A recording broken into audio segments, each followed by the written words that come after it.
2047ನೇ ಇಸ್ವಿ ಅಷ್ಟರೊಳಗಡೆ ನಾವು ಸ್ವಾವಲಂಬಿ ಜೀವನ ಮಾಡ್ತೀರಿ. ಈಗಾಗಲೇ ಸನ್ಮಾನ್ಯ ನರೇಂದ್ರ ಮೋದಿ ಅವರು ಬಂದಿದ್ದಾದ್ಮೇಲೆ ಯಾವ ದೇಶದ ಹತ್ರ ಹಿಂಗ್ ಹೋಗ್ತಾ ಇಲ್ಲ, ಹಿಂಗೆ ಹೋಗ್ತಾ ಇರೋದು, ಕೊಡ್ತಾ ಇರೋದು. ನಾವು ಮೊದಲು ಎಡಗೈ ಹಿಂಗ್ ಹೋಗ್ಬೇಕಾಗಿತ್ತು, ಇವಾಗ ಆ ತರದ್ದಿಲ್ಲ. ಆದ್ರೆ ಸನ್ಮಾನ್ಯ ನರೇಂದ್ರ ಮೋದಿ ಅವರು ಬಡತನದಿಂದ ಬಂದಿರ್ತಕ್ಕಂಥವ್ರು, ಹುಟ್ಟ ಶ್ರೀಮಂತರು ಅಲ್ಲ, ಇವತ್ತು ಶ್ರೀಮಂತರಲ್ಲ. ನಮ್ಮ ದೇಶನ ಶ್ರೀಮಂತ ಮಾಡ್ತಾ ಇದೆ, ನಮ್ಮ ಜನಗಳನ್ನ ಶ್ರೀಮಂತ ಮಾಡ್ತಾ ಇದ್ದಾರೆ. ಸನ್ಮಾನ್ಯ ನರೇಂದ್ರ ಮೋದಿ ಅವ್ರ ತಂದೆ ನಮ್ಮ ಬಂಗಾರಪೇಟೆ ರೈಲ್ವೆ ಸ್ಟೇಷನ್ ಇದೆಯಲ್ಲ, ಆ ತರ ರೈಲ್ವೆ ಸ್ಟೇಷನ್ ಅವರೂರಲ್ಲಿ ರೈಲ್ವೆ ಸ್ಟೇಷನ್ ಅಲ್ಲಿ ಟೀ ಅಂಗಡಿ ಇಟ್ಕೊಂಡಿದ್ರು. ಟೀ ಅಂಗಡಿ ಇಟ್ಕೊಂಡಿದ್ರೆ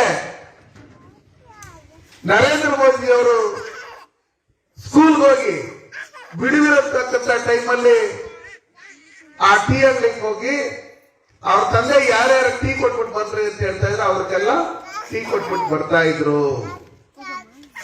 ಅವ್ರಿಗೆ ಬಡತನ ಅಂದ್ರೆ ಏನು ಅಂತ ಗೊತ್ತು, ಹಸಿವು ಅಂದ್ರೇನು ಏನು ಅಂತ ಗೊತ್ತು.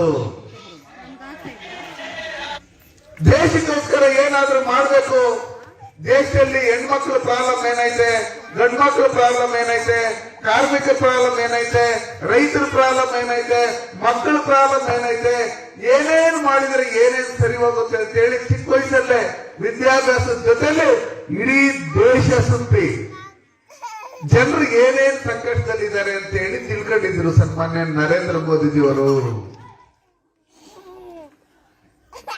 ಗುಜರಾತ್ ಅಲ್ಲಿ 20 ವರ್ಷ 4 ಬಾರಿ ಮುಖ್ಯಮಂತ್ರಿಗಳಾಗಿದ್ರು.